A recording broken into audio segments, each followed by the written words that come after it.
তখন মালিক ইবনে দিনার বলে মুহাম্মদ ইবনে হারুন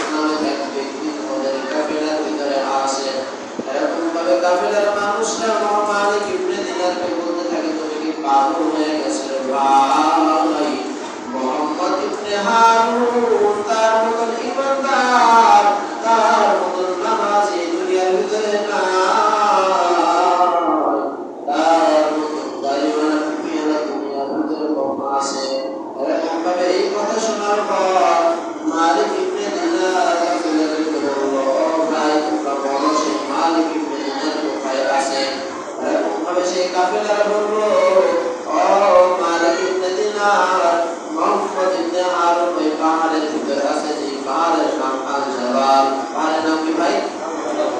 পাহাড়ের নাম হলো আল জাবাল। এই পাহাড়ের ভিতরে আছে। এরকম ভাবে মালিক ইবনে দিনার চলে গেল, হাঁটতে হাঁটতে রওনা হয়ে গেল। এরকম ভাবে যেতে যেতে চলে গেল পাহাড়ের উপরে। যে দেখল মুহাম্মদ ইবনে হারুন নামে যে ব্যক্তিটাকে খুঁজছিল, সেই মুহাম্মদ ইবনে হারুন আল্লাহর কাছে সুন্নায় পড়ে রয়েছে। এরকম ভাবে আল্লাহর কাছে কাঁদে, আল্লাহ জীবনের গুনাহগুলোকে মাফ করে দাও। এরকম ভাবে মালিক ইবনে দিনার যখন কথাগুলো শুনে ফেললো, শোনার পর পিছ থেকে ডাক দেয়া বলে, ও মুহাম্মদ ইবনে হারুন, আমি মালিক ইবনে দিনার, আমিও একজন ভক্তা, আমি হজ করতে এসেছি, ভক্তার একজন মানুষ নাগরিক। এরকম ভাবে বলার পর মুহাম্মদ ইবনে হারুন ডাক দেয়া বলে, তুমি কি উদ্দেশ্য নিয়ে আমার কাছে আসলা? মুহাম্মদ ইবনে হারুন তখন ডাক দেয়া বলল, তুমি আমার কাছে কি উদ্দেশ্য নিয়ে আসলা, তুমি আমাকে বলো। তখন মালিক ইবনে দিনার বলে, ও মুহাম্মদ ইবনে হারুন, ও ভাই, তুমি ঠান্ডা হয়ে যাও, তুমি শোনো, আমি তোমার কাছে একটা উদ্দেশ্য নিয়ে আসছি।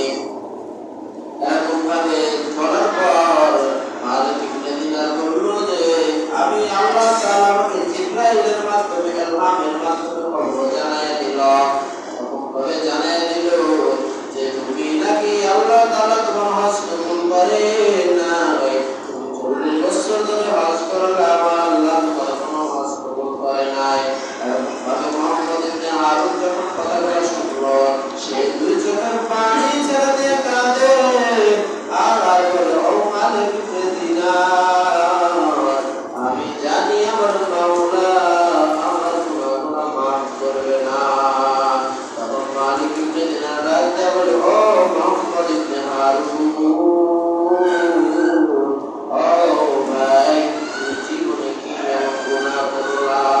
তখন বলল যে, আমি জীবনে বড় গুনাহ করেছি, আমি একজন নেশাখোর, আমি ছোটবেলায় নেশা করতাম, আমার যুবক বয়সে আমি গুনায় কাটিয়ে দিলাম, আমি যুবক বয়সে এখন জিনার কাজ করেছি, আমি বড় গুনার কাজ করেছি, কত মানুষের হক মেরে খেয়েছে ভাই।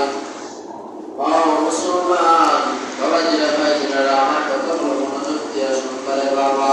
এরকম ভাবে মুহাম্মদ ইবনে হারুন যখন বলার পর মালিক ইবনে দিনার বলল, তাহলে তুমি কি এমন কাজ করলা? মুহাম্মদ ইবনে হারুন আবার বলে উঠল যে, ভাই, আমি একদিন নেশা করে বাড়ির দিকে রওনা হয়ে গেলাম। বাড়িতে যেয়ে দেখি আমার মা গেটের সামনে দাঁড়াইয়া,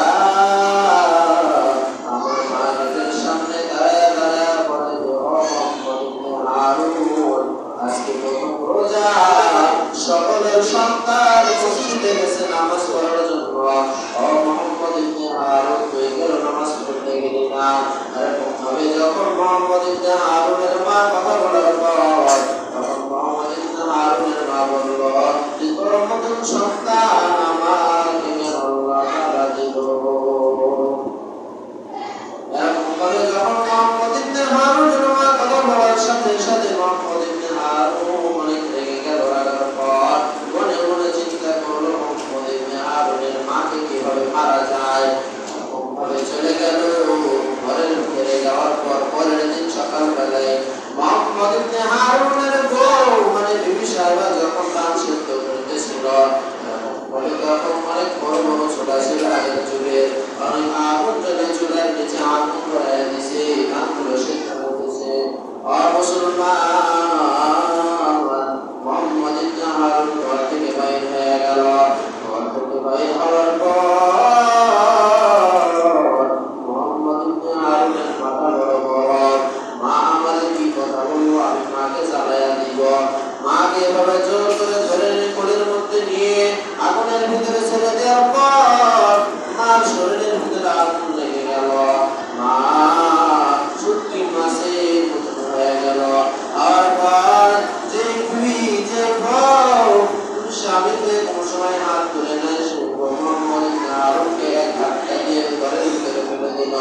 ঘরের দরজাটা লাগাইয়া দিল। মা শরীরের চামড়া গুলা নাই, হাড্ডি একবারে শুটকি মাছের কঙ্কাল হয়ে গেল। মা ওইখানেই মারা গেল। যাওয়ার পর মোহাম্মদ ইবনে হারুনের ভিতরে খুব মায়া লাগলো। লাগার পর তখন বললো যে, ও বিবি, তুমি দরজাটা খোলো, আমি আমার মার চেহারাটা একবার দেখবো, আমি আমার মার চেহারাটা একবার দেখতে চাই। এরকম ভাবে যখন মা একবার দেখার জন্য দরজা খুলে দিল, দরজা খোলার পর দেখলো মা নাই, শুটকি মাছের মতো একবার শুকাইয়া গেছে। তখন মোহাম্মদ ইবনে হারুন চোখের পানি ছেড়ে দিয়ে কাঁদে, যে মা আমার নিজে না খাইয়াও, যে মা নিজে না খাইয়াও সন্তানকে খাওয়াইল। মুসলমান মৃত্যুর কথা স্মরণ করে বাবা। আমার নবী ডাক দিয়া বলে, ইন্নাল্লাযীনা আমানু ওয়া আমিলুস সলিহাত,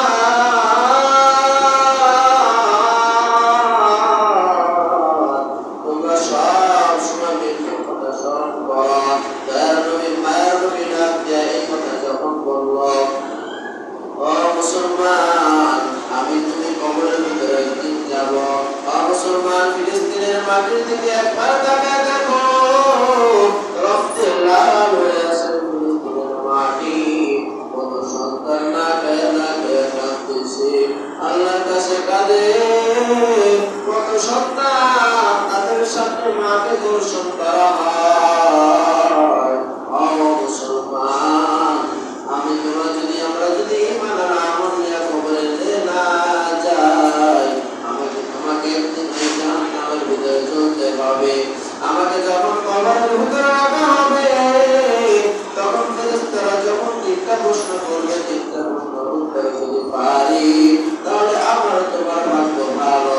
আর যদি না পারি, আমরা বলবো লা আদরি, আমরা কিছু জানি না, আমাদের কপাল বড় খারাপ, আমরা বড় অসহায়, আমাদের কপালে জান্নাত ছাড়া উপায় নাই। আমরা যদি ঈমান আমল না নিয়ে কবরে যাই, ওই কবরের মাটি এমন ভাবে চাপ মারবে, এক চাপে আমাদের ডানের হাড্ডিগুলো বাম সাইডে চলে আসবে, বাম দিকের হাড্ডিগুলো ডান সাইডে চলে যাবে। তারপর কত শাস্তি কবরের ভিতরে, কত ভয়, জাহান্নামের আগুনের ভয়, জাহান্নামের ভিতরে বড় বড় বড় বড় সাপ। দুনিয়ার ভিতরে সব থেকে বিষাক্ত যে সাপ যদি একটা সবল মারে, এরকম ভাবে জাহান্নামের একটা সাপ একটা সবল মারবে, দুনিয়ার 70টা সাপের সবলের সমান হবে। ও মুসলমান, তাই বলে গিয়ে বাবা, ও মুসলমান, ও যুবক বাবাজিরা, ভাইজানেরা, আমরা দুনিয়ার ভিতরে আল্লাহ আমাদেরকে পরীক্ষার পর এই দুনিয়ার ভিতরে পাঠাইলো। আমাদের সাথে দুনিয়ার কেউ যাবে না, টাকা পয়সা ঘর বাড়ি কিছুই যাবে না, যাবে খালি ঈমান আর আমল।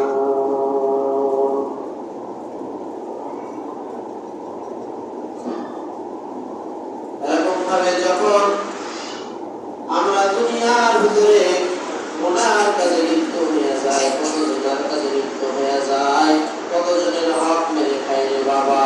আমাদের ভিতরে ভয় থাকা দরকার, আল্লাহর ভয়। এই আমাদের কত সাহাবী দিনের জন্য শহীদ হয়ে গেল, কিন্তু কত ফিলিস্তিনের দিকে তাকায় দেখো, কত মানুষ রক্তপাত হইতেছে। আজ গুনার কাজ বাদ দিয়া মসজিদে আসো, আল্লাহর কাছে ইবাদত করো, আল্লাহর কাছে চোখের পানি ছেড়ে দিয়ে কাঁদো।